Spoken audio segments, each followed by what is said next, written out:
সোনারপুরে ত্রাস জামাল প্রতিদিন অত্যাচার চালিয়েছে, রাত ভোর উল্টো ঝুলিয়ে মারধর, এক মহিলার স্বামীকে চেনে বেঁধে উল্টো করেও মারধর করেছে এই জামাল। স্বামীকে বাঁচাতে জামালের হাতে পায়ে ধরে বলেই দাবি করছেন ওই মহিলাও। এইভাবে এই দিনের পর দিন অত্যাচার করেছে এই জামাল। সোনারপুরে ত্রাস এই জামাল।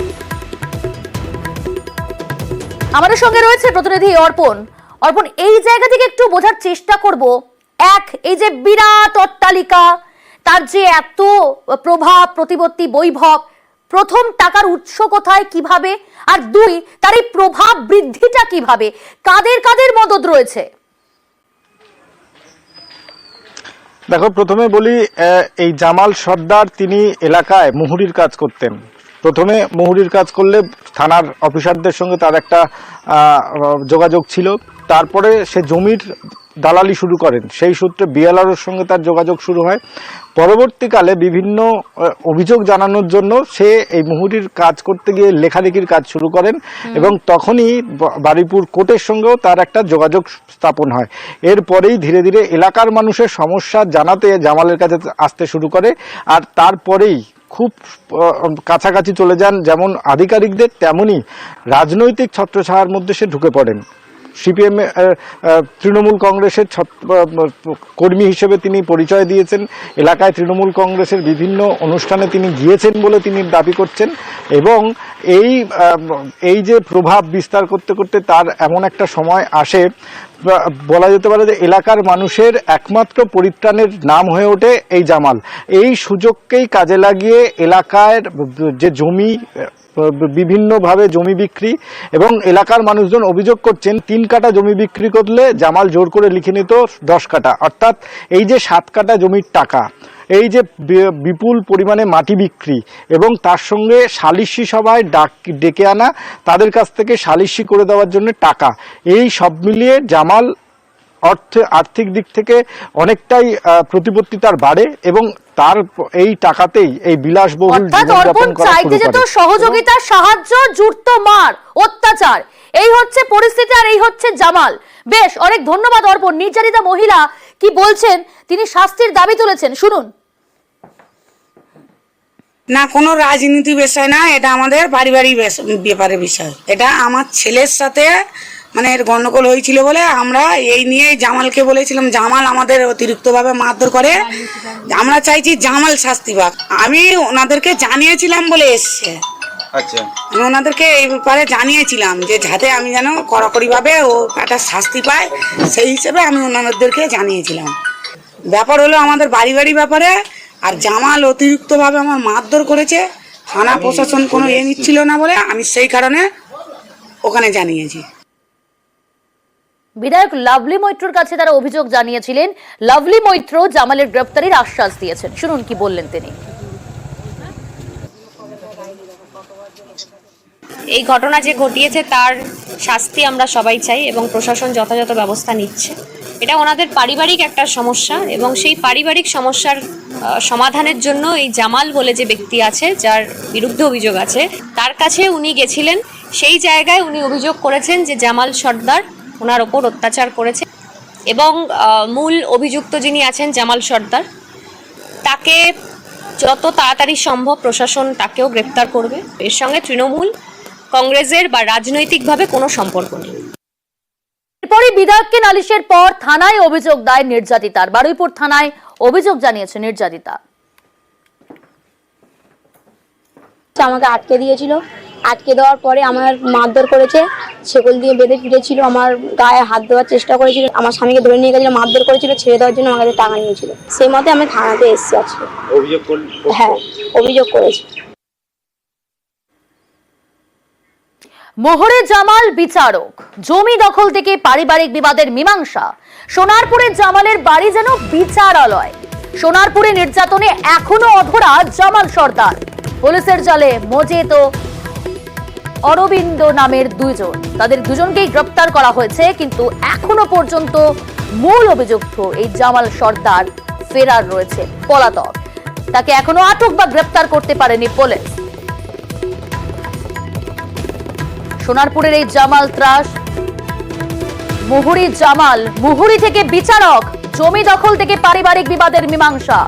সোনারপুরের জামাল সর্দারের বাড়িতেই বসতো বিচার। সোনারপুরে নির্যাতনে এখনো পর্যন্ত অধরা এই জামাল সর্দার, এবং সেখানে সালিশি সভা ডাকা হতো তার বাড়িতে।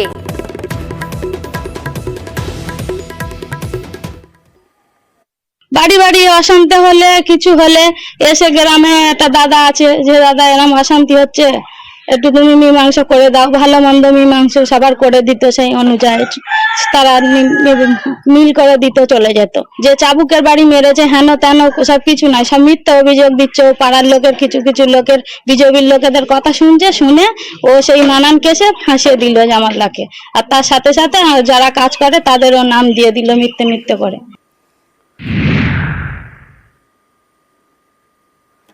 সোনারপুরের ত্রাস এই জামাল সর্দার। রাজার মেজাজ তার, বিরাট বাড়ি যেন প্রাসাদ, সিসি ক্যামেরায় মোড়া। জামাল ঘোড়া পোষেন, আর সেই ঘোড়ার দেখভাল করতে 10,000 টাকা বেতন দেওয়া হয় সেই কর্মীকে। বাড়িতেই আছে সুইমিং পুলও, আর সেই সুইমিং পুলে রয়েছে কচ্ছপ। সোনারপুরের জামালের বিলাসবহুল জীবন একেবারে প্রকাশ্যে। বিশাল বাড়ি, বাড়ির মধ্যে সুইমিং পুল, পোষা ঘোড়া, শখের কচ্ছপ। বাড়ির চারধারে প্রায় 30টি সিসি ক্যামেরা। বাড়িতে 6-7 জন কাজের লোক। দক্ষিণ 24 পরগনার সোনারপুর, এখানকার প্রতাপনগর গ্রাম পঞ্চায়েতের উত্তর সাঙ্গুর। এখানকারই বাসিন্দা জামাল উদ্দিন সর্দার, যার বিরুদ্ধে উঠেছে চাঞ্চল্যকর অভিযোগ। সালিশি সভায় ডেকে মহিলাকে শিকলে বেঁধে মারধর করার অভিযোগ এই জামাল উদ্দিনের বিরুদ্ধে। পারিবারিক ব্যাপারে একটা ঝগড়া হয়েছিল, ও বিচার করবো বলে আমাদেরকে ডাকে। জামাল সর্দার তৃণমূলের একটা কর্মী ছিল, বিচার করবে বলে ডেকে আমাকে শিকল দিয়ে বেঁধে অতিরিক্তভাবে আমাকে মারধর করে। আমার ছেলে, স্বামী, সবার সামনে, এমনকি আমার স্বামীকেও মারধর করে। জামাল উদ্দিনের প্রাসাদের মতো বাড়ির ছবি মঙ্গলবারই প্রকাশ্যে আসে। প্রত্যন্ত গ্রামে প্রায় 1 বিঘা জমির ওপর বিরাট এই বাড়িটা জামাল উদ্দিন সর্দারের।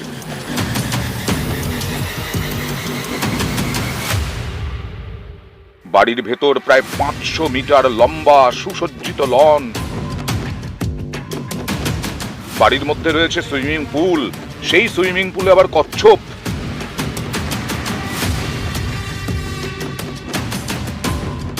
এখানেই শেষ নয়, ঘোড়াও পোষেন জামাল উদ্দিন সর্দার।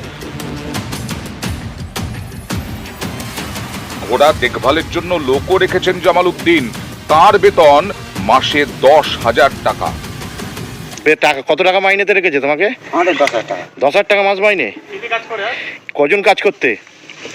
আমি লোক গুনি না, আমার কাজ আমার যেরকম বলে আমি সেগুলো কাজে চলে যাই, আর সব লেবাররা কাজে যায়।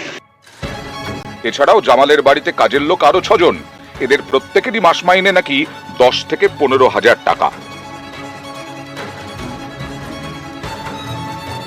এবার দেখুন সিসি ক্যামেরার কি বহর। বাড়ির 4 ধারে রয়েছে প্রায় 30টি সিসি ক্যামেরা।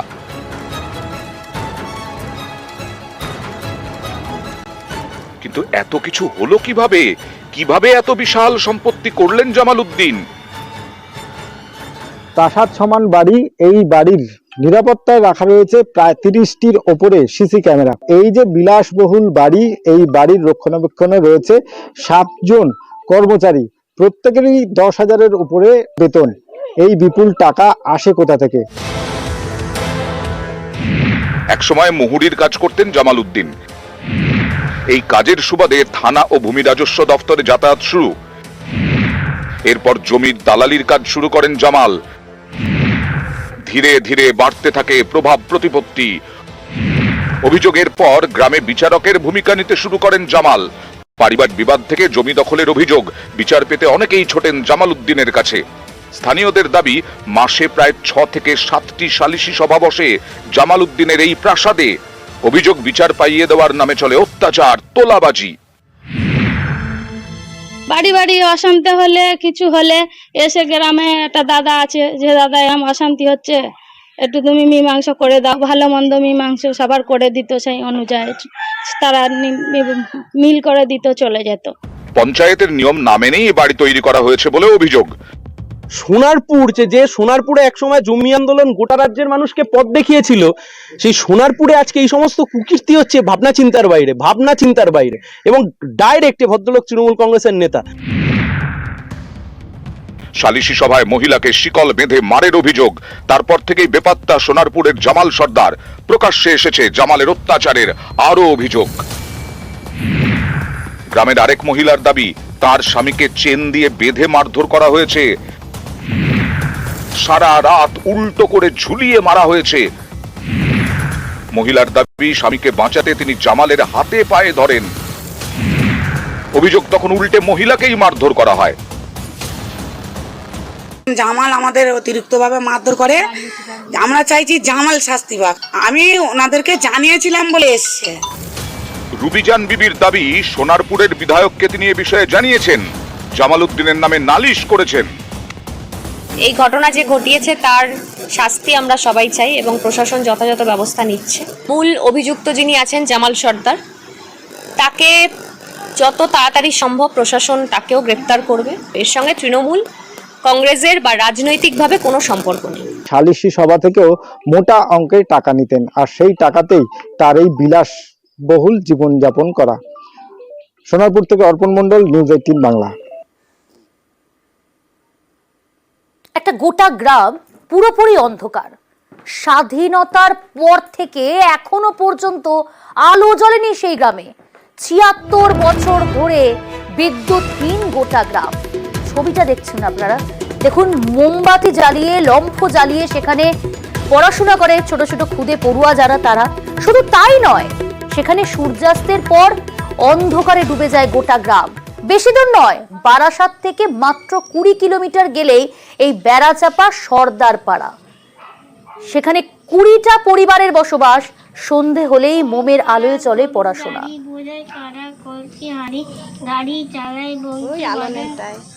আলো নেই, মানে এই দিনের আলোয় যা হয়।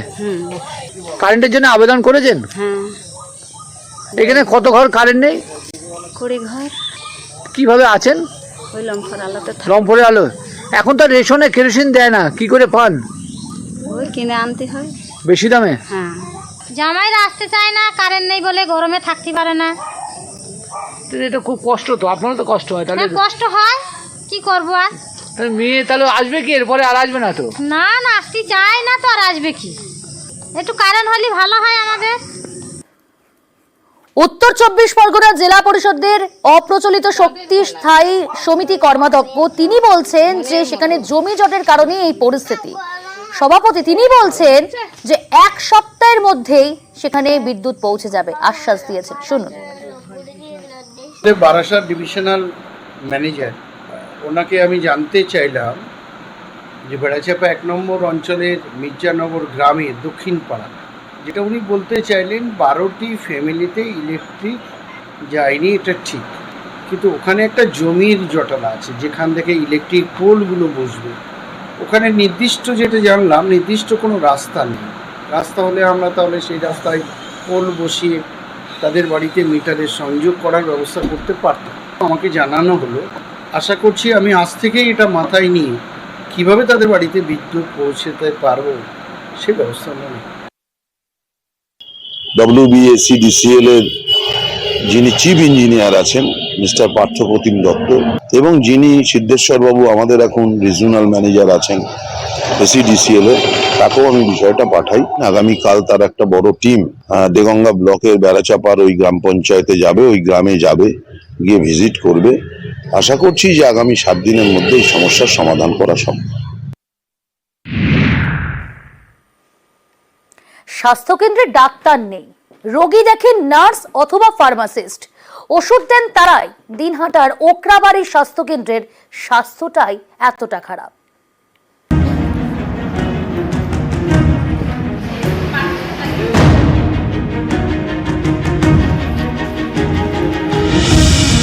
কোচবিহারের দিনহাটা ১ নম্বর ব্লকের ওকরাবাড়ি।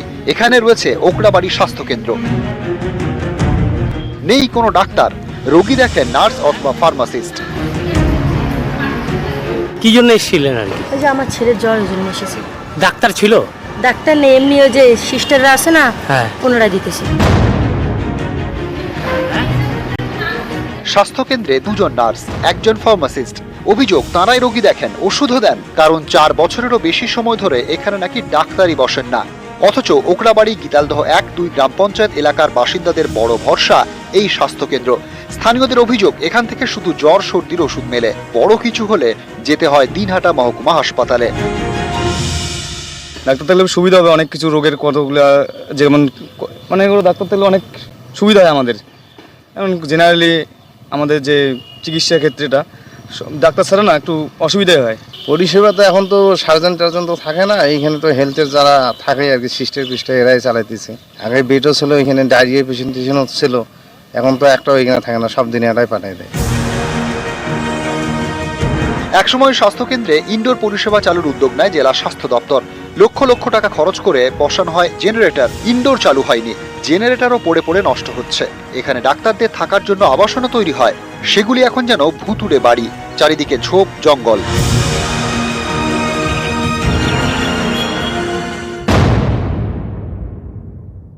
অনেক পিএসসিতেই চিকিৎসক কিছু কিছু জায়গায় আছে, কিছু জায়গায় নেই, কিছু জায়গায় বিপিএসসি থেকেই ওরা হচ্ছে ব্যানিং করে আর কি।